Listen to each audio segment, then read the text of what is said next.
ನನ್ನ ಜೀವನನ ಹಾಳು ಮಾಡಿ ನೀನು ನೆಮ್ಮದಿಯಾಗಿ ಮಲಗಿದೀಯಾ ಶಾಕುಂತಲಾ?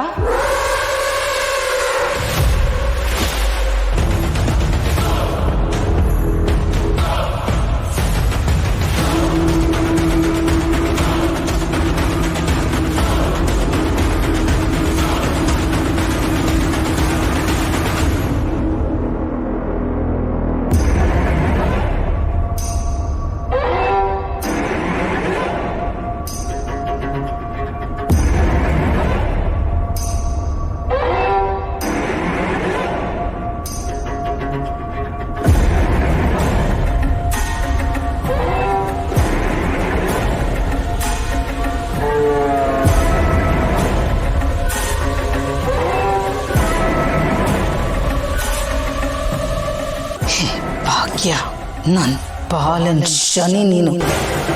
ಆವತ್ತು ನೆಮ್ಮದಿಯಾಗಿರೋದಕ್ಕೆ ಬಿಟ್ಟಿಲ್ಲ, ಇವತ್ತು ನೆಮ್ಮದಿಯಾಗಿರೋದಕ್ಕೆ ಬಿಡಲ್ವಾ? ನೀನು ಸತ್ತೋಗಿದ್ದೆ ಅಂತ ನೆಮ್ಮದಿಯಾಗಿದ್ದೆ, ಆದರೆ ಹೇಗೋ ಬದುಕ್ಬಿಟ್ಟೆ ನೀನು. ಆದರೆ ತುಂಬ ದಿನ ನಿನ್ನನ್ನು ಬದುಕೋದಕ್ಕೆ ಬಿಡಲ್ಲ.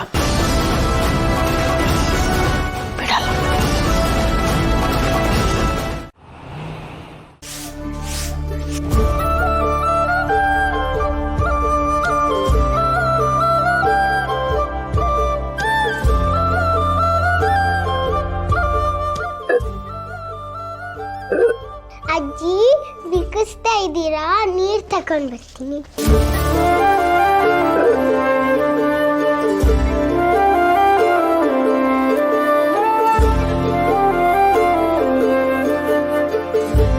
ಅಜ್ಜಿ ನೀರು ಖಾಲಿ ಆಗಿದೆ, ಹೋಗಿ ನೀರು ತರ್ತೀನಿ.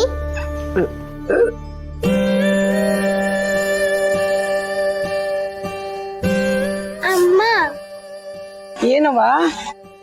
ಅದು ಅಜ್ಜಿ ಮನೇಲಿ ಒಬ್ರೇ ಇದ್ದಾರೆ, ನಾನ್ ನೀರ್ ತಕೊಂಡ್ ಬರ್ತೀನಿ, ನೋಡ್ಕೋತೀರಾ? ಅಯ್ಯೋ, ನೀನ್ ಯಾಕವ ಹೋಗ್ತೀಯಾ? ನಾನೇ ತಕೊಂಡ್ಬರ್ತೀನಿ, ಕೊಡು. ಬೇಡ ಬೇಡ, ನಾನೇ ತಕೊಂಡ್ ಬರ್ತೀನಿ, ನೀವ್ ಅಜ್ಜಿನ್ ನೋಡ್ಕೊಳ್ಳಿ. ಅಯ್ಯೋ ನನ್ ಚಿನ್ನ, ಸರಿ ಕಣವ, ಹುಷಾರು. ಬೇಗ ಹೋಗಿ ಬೇಗ ಬಂದ್ಬಿಡು. ಸರಿ, ಹೋಗ್ಬಾ. ಸ್ವಾರ್ಥನೇ ಇಲ್ದಿರೋ ಸಂಬಂಧ ಅಂದ್ರೆ ಅದೊಂದೇ.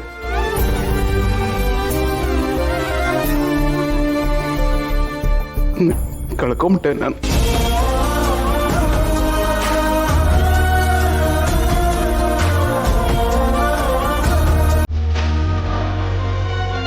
ಸಮಾಧಾನ ಮಾಡ್ಕೊಳ್ಳಿ ಪ್ಲೀಸ್, ಸಮಾಧಾನ ಮಾಡ್ಕೊಳ್ಳಿ.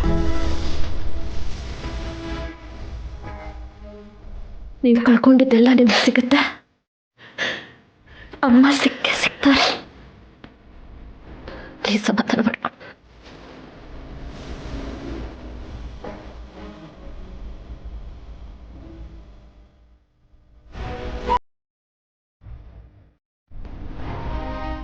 ನೀವು ಫ್ರೆಶ್ ಅಪ್ ಆಗಿ ನಾನು ಕಾಫಿ ತರ್ತೀನಿ.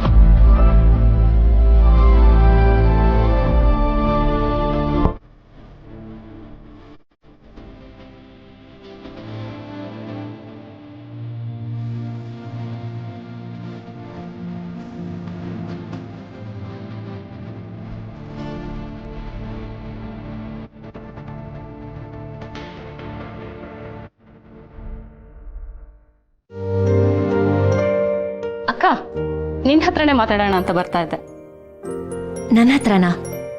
ಹೇಳೋಪಿ. ಅದು ಯಾವಾಗ್ಲೂ ನೀನ್ ನನ್ಗೆ ಲೆಕ್ಚರ್ ಕೊಡ್ತಾ ಇರ್ತೀಯಲ್ವಾ, ಸೊ ಇವತ್ತು ಫಾರ್ ಅ ಚೇಂಜ್ ನಾನು ನಿನ್ಗೊಂದು ಸಬ್ಜೆಕ್ಟ್ ಬಗ್ಗೆ ಎಜುಕೇಟ್ ಮಾಡ್ತೀನಿ. ಓಕೆ. ಸ್ಟೇಟಸ್ ಅಂತಾರಲ್ಲ, ಆ ವಿಷಯದ ಬಗ್ಗೆ. ಅಕ್ಕ, ನಮ್ಗೆ ಬೇಕೋ ಬೇಡೋ ನಾವೊಂದು ಜಾಗಕ್ಕೆ ಬಂದು ಸೇರಿರ್ತೀವಿ, ಅಲ್ಲಿ ನಮ್ಗೊಂದು ಸ್ಟೇಟಸ್ ಅಂತಾನು ಸಿಕ್ಕಿರತ್ತೆ. ಸೊ ನಾವು ಆ ಸ್ಟೇಟಸ್ ಅನ್ನ ಮೇಂಟೈನ್ ಮಾಡ್ಬೇಕಾಗತ್ತೆ. ಇಲ್ಲಾಂದ್ರೆ ನಮಗೂ ಮರ್ಯಾದೆ ಇರೋದಿಲ್ಲ, ಆ ಜಾಗದ ಮರ್ಯಾದೆನೂ ಉಳಿಯೋದಿಲ್ಲ. ಯಾವ್ದ್ರ ಬಗ್ಗೆ ಹೇಳ್ತಿದ್ಯಾ? ನಂಗೆ ಅರ್ಥ ಆಗ್ತಿಲ್ಲ. ಅದೇ ಈ ಮನೆಗೆ ಹೊಸದಾಗಿ ಕೆಲ್ಸಕ್ಕೆ ಸೇರ್ಕೊಂಡಿದ್ದಾಳಲ್ಲ ಸುಧಾ, ಅವಳ ಬಗ್ಗೆ ಮಾತಾಡ್ತಾ ಇದ್ದೀನಿ. ಅವಳಿ ಮನೆಗೆ ಬರ್ತಿದ್ದ ಹಾಗೇನೆ ನಿನ್ನ ಅತ್ತಿಗೆ ಅಂತ ಕರೆಯೋದೇನು, ಭಾವನ ಅಣ್ಣ ಅಂತ ಕರೆಯೋದೇನು, ಏನೋ ಕೊಡ ಹುಟ್ಟಿದ ತಂಗಿ ತರಾನೇ.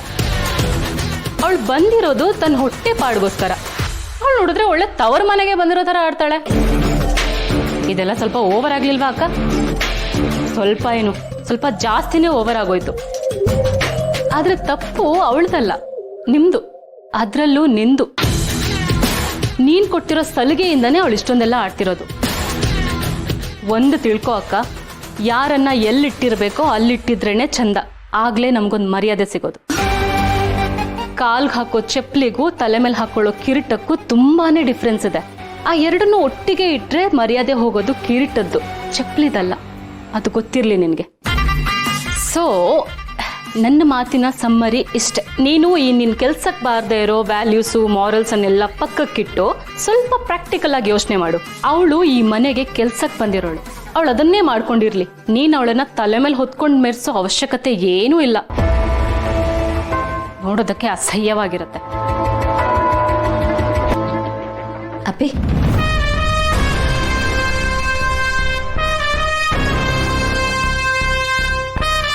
ಅಪ್ಪಿ, ಯೋಗಕ್ಕೂ ಯೋಗ್ಯತೆಗೂ ತುಂಬಾ ವ್ಯತ್ಯಾಸ ಇದೆ. ನೀನು ಈ ಮನೆಗೆ ಬಂದಿರೋದು ಯೋಗದಿಂದ, ಯೋಗ್ಯತೆಯಿಂದಲ್ಲ. ಆ್ಯಂಡ್ ನೀನಾಗಲೇ ಹೇಳಿದೆಲ್ಲ, ಸ್ಟೇಟಸ್ಸು ಅದು ನಮಗೆ ಸಿಕ್ಕಿರೋದು, ನಾವು ಅದನ್ನು ಗಳಿಸಿದಲ್ಲ. ಇದರಲ್ಲಿ ನಿನ್ನ ಸಾಧನೆನೂ ಏನೂ ಇಲ್ಲ, ನನ್ನ ಸಾಧನೆನೂ ಏನೂ ಇಲ್ಲ. ಸೊ ಅಹಂಕಾರದಲ್ಲಿ ಮೆರೆಯೋ ಹಕ್ಕು ನಿನಗೂ ಇಲ್ಲ, ನನಗೂ ಇಲ್ಲ. ಮನುಷ್ಯನಿಗೆ ಬೆಲೆ ಬರೋದು ಅವನು ಎಷ್ಟು ಎತ್ತರ ಸ್ಥಾನದಲ್ಲಿದ್ದಾನೆ ಅನ್ನೋದ್ರ ಮೇಲಲ್ಲ, ತನಗಿಂತ ಕೆಳಗಿರೋರ್ನ ಅವನು ಹೇಗೆ ನೋಡ್ಕೋತಾನೆ, ಹೇಗೆ ನಡೆಸ್ಕೋತಾನೆ ಅನ್ನೋದ್ರ ಮೇಲೆ.